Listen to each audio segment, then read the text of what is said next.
Садырдын конституциясын окуп алып чачым агарды. Бул конституцияга жол бербегиле дейт. Садыр Жапаров бүгүн жанындагы досторунун туткунунда калды.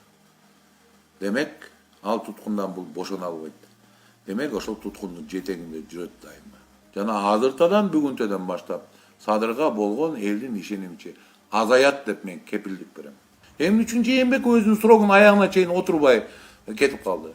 Жогорку кеңешке эч ким ыйгарым укук берген эмес, конституцияны өзгөрттүк тамырдан бери деп. Менин жогорку кеңешке кайрылуум Кыргыз Республикасынын жогорку кеңешине. Урматтуу экс-коллегалар, урматтуу жогорку кеңештин депутаттары, урматтуу жогорку кеңештин төрагасы Талант мырза, урматтуу фракциянын лидерлери. Силерден кече күнү элдин маанисин көрдүңөр. Кандай таризде силердин долбооруңарды абдан катуу сынга алып жатканын конституция боюнча. Ошол үчүн силерден суранам, бул долбоорду өткөзбөгүлө. Эл силерди атайын элдин үнүн, элдин зарын, элди демократияга үндөп, элди келечекке үндөйт деп шайлаган. Азыр мен түшүнүп атам, силердин колуңарды бурап, ушул долбоорго кол койдуруп жатканын. Ансыз да кече күнү 4 депутат айтып чыкты. Бул долбоорду көрбөгөнүн дагы, кол койбогонун дагы. Демек 80 депутат эмес, 76 болуп калды. 76 кол менен силердин ушул долбоорду жыйынга алып чыксаңар, уят болосуңар. Урматтуу эл мыктылары, урматтуу эл даткалары, урматтуу эл катталары. Эгерде бул долбоорду биз шашылыш жок угандай, шашылыш тез кабыл алсак, биз элге уят болобуз. Бул долбоордо алешем чийки нерселер көп. Мындай чоң бурулуш конституцияны биз конституциялык кеңешпе чакырып, ошолор менен олтуруп, ийри олтуруп, түз кеңешип, бел жак дегенде 6 айдын ичинде кабыл алышыбыз керек. Бул шашылыш бизди жакшылыкка алып келбейт. Анткени бул конституция президенттик бийликти, тоталитаризм, диктатура жана башка өзүн билемдикке алып барышы мүмкүн. Ошондуктан мен силерден суранам. Ансыз да силердин моралдык укугуңар жок. Силерди парламентти сурооңардын бүткөнүнө карабай, болгону мыйзам талаасында вакуум болбосун деп кармап олтурат эл. Силерге эч ким укук берген эмес. Конституциянын жаңы долбоорун алып чыгып, 1,5 айда конституцияны буруп койсун деп. Эч ким укук берген эмес. Буга моралдык дагы, саясий дагы, тарыхый дагы укугуңар жок. Жогорку кеңешке эч ким ыйгарым укук берген эмес, конституцияны өзгөрттүк тамырдан бери деп. Түшүнөсүзбү? Конституцияны эмес, болгон эл аралык мыйзамдарды ратификация кылып тур. Биз эмки шайлоо депутаттар шайланып келгенче өзүңдүн жумушун кылып кел деген эч кандай моралдык укугу жок жогорку кеңеш бүгүнкү күндө баш мыйзамга азылып жатат. Бюрократтардын армиясын көбөйтүп, эчтекени чече албаган. Анткени конституция өзү алып атат, элдик курултай эчтекени чече албайт деп. Ал болгон рекомендация берет экен. Мына бул башаламандыкка алып келет. Бул бирин туураган структуралардын пайда болушуна алып келет.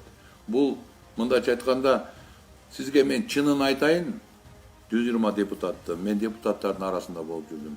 120 депутаттардын арасынан 50%га жакыны мыйзам кандай экенин, мыйзамды кантип жазарын, мыйзамды кантип биринчи окуудан, экинчи окуудан, үчүнчү окуудан өткөзүп, мыйзамдын фабуласын, мыйзамдын мазмунун талашканды да жакшы билбеген депутаттарды көрдүм мен.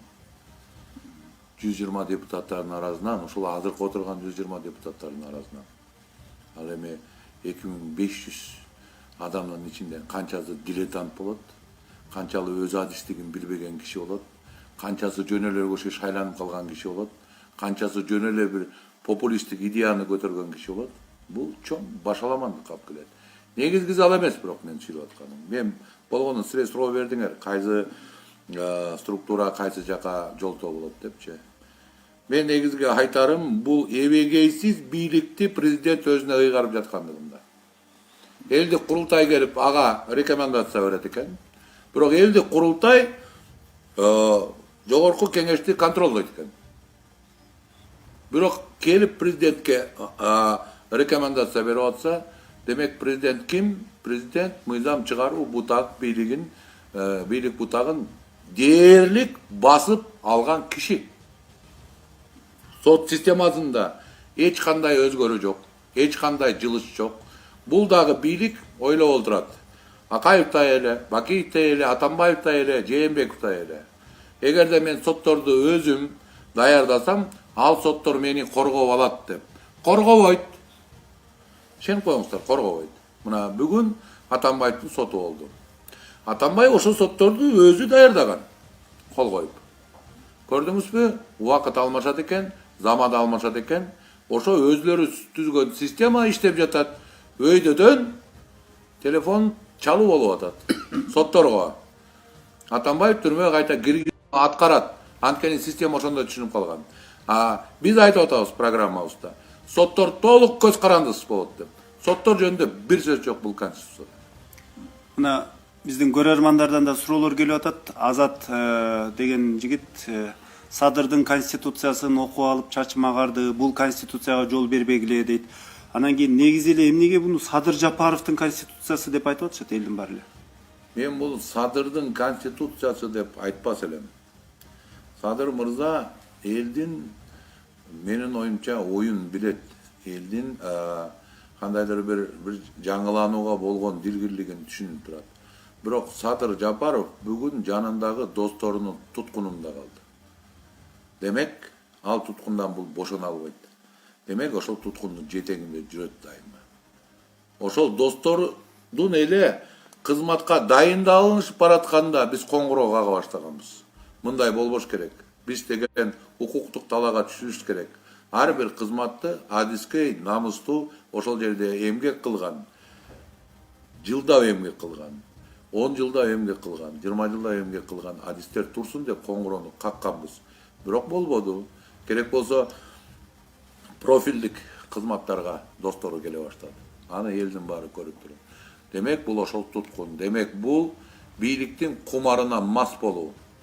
Ушул бийлик жетпей жатса, аны дагы күчөтөм деп жатса, бул кооптуу жол. Бул кооптуу багыт жана азыртадан бүгүнтөдөн баштап Садырга болгон элдин ишенимчи азаят деп мен кепилдик берем. Ибрагим, азыр ушул бир суроону берип алайын. Сиз айтып атасыз, өткөндө кабарлар PG маалыматтык агентствосунда суроого жооп берип атып айттыңыз. Мен президент болсом, бийликти алган эмес, бийликти бергени келатам деп. Ушуну бир мындай кененирээк түшүндүрүп айтып кетсеңиз. Ооба, ал оңой эле. Түшүнүктүү кылып, мен дайыма мындай түшүнүктүү кылып жалпак сөз менен айтып атканымда ошодон. Эки эле структура бар. Ал генералдык прокуратура, ал УКМК. УКМК бул премьер-министрдин карамагына өтүш керек, парламент шайлаган. Аны парламент премьер-министри аркылуу контролдоп турат УКМКны. Генералдык прокурор мейли президенттин сунушу менен бирок парламенттен шайланыш керек. Генералдык прокурор премьер-министрдин карамагына өтө албайт, анткени генералдык прокуратура ошол мамлекеттик органдардын укук бузуулары талаасын изилдегенден кийин мамлекет аны өзүнүн астына, өкмөт аны өзүнүн карамагына өткөзө албайт. Ал өзүнчө орган болуш керек. Болду. Эки структураны алып кое турган болсок, президент жакшынакай эле аксакалга айланат. Конституция жазылгандай, ал арбитр болот. Эгерде парламент шайланып келип, өкмөттү шайлай албай атса, бир шайлай албаса, эки шайлай албаса, коалицияны түзө албаса, президент айтат: "Үчүнчү жолу шайламасаңар, силерди таратам, окат кылгыла."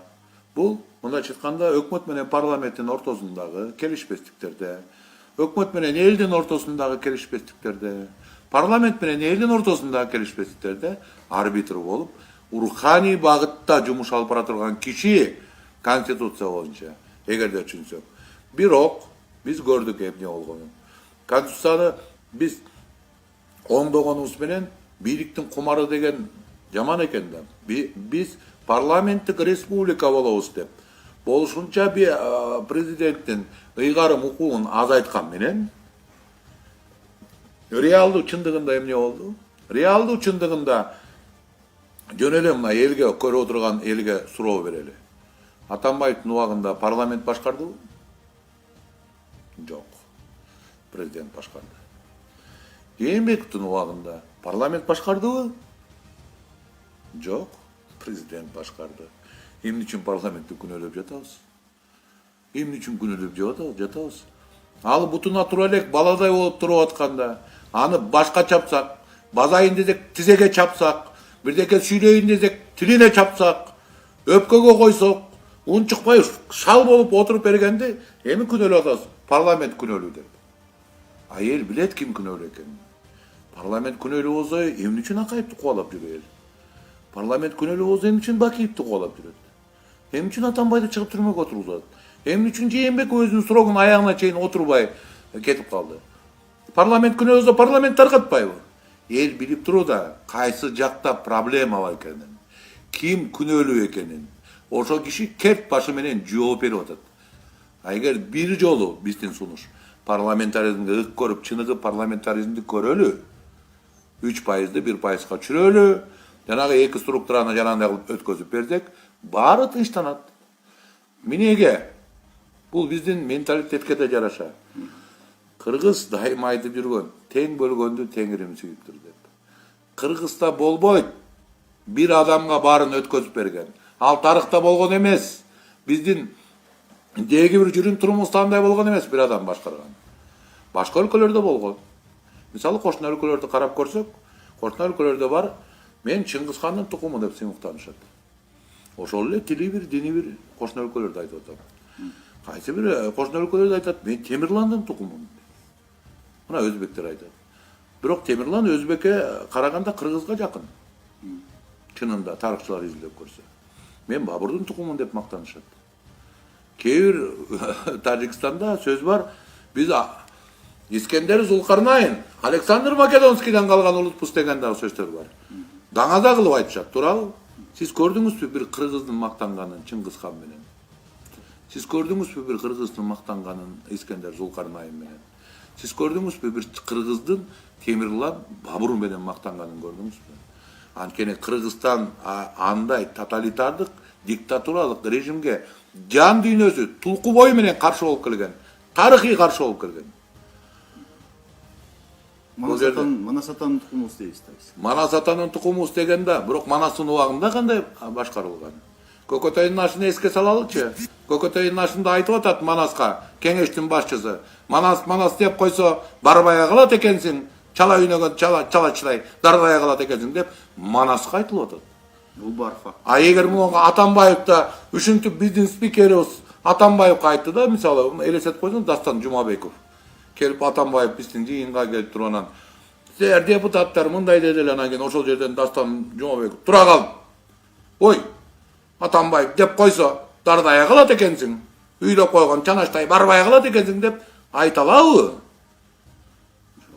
Айта алабы? Менин оюмча спикерлер андай ой башына келгенден коркуп жүрөгү талып кулап калышы мүмкүн. Айта алмак түгүл, тили буулуп турабы? Ошону ким кылып атат? Ошону президент кылып атат. Ошентип биздин депутаттарды сүйлөгөн макулукка ким айлантты? Президент айлантты. Эми дагы деле парламентке шылтап отуруп. Мына бүгүн дагы коомчулукту карасаң, балык парламент, шүмчүк парламент, акмак парламент кол коюп койуптур. Мына конституцияга деп атат. А ким демирге чыгылып атат? Ким колун бурап кол койдуруп атат? Урматтуу эл, кичине эле бир нары жака бир кадам жасап карап койсоңор. Мына уюшкан бүт бийликтин баарын басып алган система албетте колун буруп атат. Койбосоң камайм деп атат. Койбосоң сабайм деп атат. Койбосоң көргүлүктү көрөсүң деген опузо коркутуулардын арасында камалып атат да. Мына аз кантайы гана жүрөгү барлар айтып чыкты. Мен кол койгон эмесмин деп. Алардын 90% ушинтип кол койгон. Долбоорду карабай туруп кол койгон. Долбоорду көрсөткөн эмес эч кимге. Бүгүн Текебаев айтты го. Ай, мени конституциянын атасы дейсиңер. Жок дегенде долбоорду көрсөтүп койгулачы деп жалдырап турадан бербей койдуңар деп айтты го. Бу кандай? Конституцияда эң бир мындайча айтканда тажрыйбасы бар кишиге сын үчүн дагы берип көрсөтүп койбогон. Бул эмне деген жашыруун конституция? Бул эмне деген бул эмне? Кутум конституциясы бул. Эмне конституция бул? Конституция деген бардыгына кеңешпе түзүлүп, баарын ой ортого салынып, ал талаш 1 ай, 2 айдан кийин баары чогулуп келип, анан чыккан конституцияда биз далай конституциянын кеңешпесин көрдүк. Мен өзүм конституция кеңешменин мүчөсү болгом бир кезде. Бул эмне болуп атат? Түндөп жазылып конституция, эртең менен чыгып, элдин баары түшүнбөй отуруп, бул каяктан келген конституция экенин бүгүн таба албай коюшту издеп. Автору ким экенин билбейт. Мен автор эмесмин, бул автор эмес, мен билбейт экем, мен муну гана киргизгем деген уят сөздөр менен кутулуп атат депутаттар. Мирлан Бакировдун бүгүн турун көрдүңүздөр. Бир чети ошол жигитке тасыккан юрист, алып баруучу вице-спикер парламенттен бир чети бүгүн көрүп түрүнө боорум ооруду. Айла жок, шылкыйып, ар бир туура айткан сөзгө мойнун алып турду бүгүн берүүдөн. Карап көрсөңүздөр ошол берүүнү. Уят эле. Президент Аскар Акаев конституцияны өзгөртүп атканда оппозиция ага сынчы адамдардын бардыгы, ишмерлердин бардыгы ушинтип сиз сыяктуу, сиз мына сиздин бүгүнкү абалыңыздай болуп чырылдап эле кала берген эл референдумда колдоп берип койгон. Президент Бакиевде да ошондой болгон. Азыр дагы ошондой болуш ыктымалбы? Сиздердин ушунча айткан сыныңыздар, бүгүнкү айтып аткан бардык пикирлериңиздердин бардыгын укпай эле мындан ары ушул конституция өтүп кетсе эмне болот? Анда болушу мүмкүн. Анда биз кайта баягы шорлуу жолду басабыз. Айла жок да. Эмне кыласың? Элге таянып, элдин караңгылыгынан байланып, мына элге 10 күн калганда чыгарат экен, кайсы эл таанышып бүтөт аны менен. Ай, мен юрист катары мага оор болот. 1,5 ай керек болсо ошонун баарын карап чыгып, ар бирине анализ жүргүзүп, ар биринин статьяларынын бири-бирине шайкеш келгенин текшерип, бири-бирине жолтоо болбосун текшерип, жана ошол кийинки кабыл ала турган конституциялык мыйзамдарга, кодекстерге, жана башка мыйзамдарга кандайдыр бир таасирин тийгизбеген текшерип чыгыш үчүн мага деген бери жагында 3 ай керек юристке. Кайсы карапайым эл 10 күндө дайын болот. Бул ура сүрмө топ менен өтө турган болсо, биз мунун шорун жакынкы 10 жылдык, 20 жылдыкта тартабыз. Бирок шариятта айтылгандай, эгерде сен бирөөнүн туура эмес ишин көрүп турсаң, колуңдан келсе жолтоо бол деп айтылат. Колуңдан да келбесе, жок дегенде айт дейт калыстык сөзүңдү. Биз ошол сөздү айтып турабыз. Дагы бир көрөрманыбыз мына мамлекет расмий тилде суроо берип атат, Сезим дейт. Кто вам мешал сложить ваши полномочия, дейт. Вы же видели вот эти нюансы до этого. Что вы делали в 6-м созыве? До этого что вы делали? Орысча жооп берейин. Мамлекет расмий тилде жооп Ну, бериңиз. во-первых, вот эта идея Конституции появилась только 5 октября. Ну, да, некоторые говорят, почему вы сложили свои полномочия и вы отошли от этих дел. Но мне кажется, я еще раз убеждаюсь, что я правильно сделал. Мы зато вернули поле дискуссии, поле, так сказать, баталии убеждений великого, так сказать, законника Эмирбека Черкесовича Текебаева.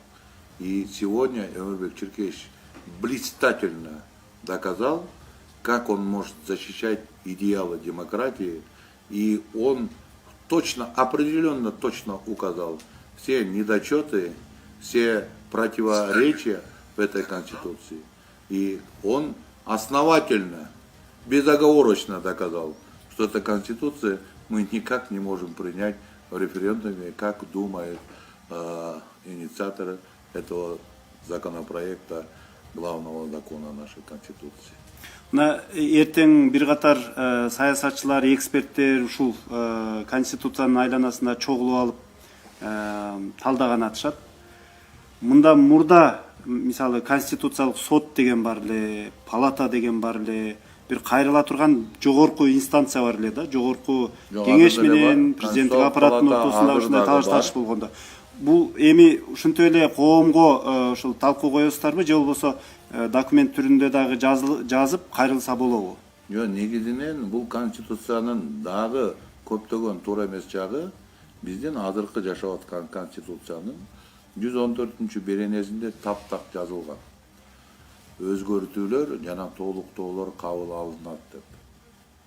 Биздин биринчи бузуп атканыбыз өзгөртүүлөр жана толуктоолор эмес, биз жаңы конституция көтөрүп келе жатабыз. Мындай учур конституцияда көрсөтүлгөн эмес. Жок мындай учур. Өзгөртүүлөр жана толуктоолор. Конституция кабыл алгандан бери бекеринен биз 1990-жыл 5-майда айтып келбейбиз. Ошол убакыттан бери бул традиция уланып келет. Ал эми жанагы дагы эмне суроо берип аттыңыз эле?